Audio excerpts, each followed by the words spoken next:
Eddie Hammett evening. It was a great evening. I thought there was a lot that came out of it. I will say that I was encouraged to see that there was a lot of focus on being multi-generational.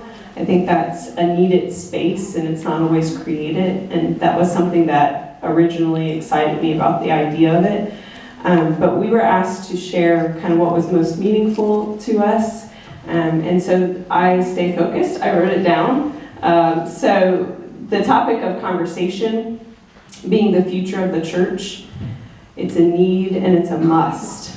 And again, there's not always space for that. I think as churches, a lot of times kind of we get in this motion of just operating instead of maybe dreaming and having the understanding of what Christ is leading us in for the future. And I thought that space that was created through this evening was much needed.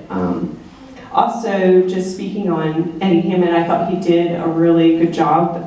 He had a sense of ability and authority, and also relatability to a lot of people in the room, which allowed him to have a sense of being able to invite the people, a lot of the, I would say the older generation, into resonating with where he was coming from, but also therefore being able to have the authority to challenge a bit as well.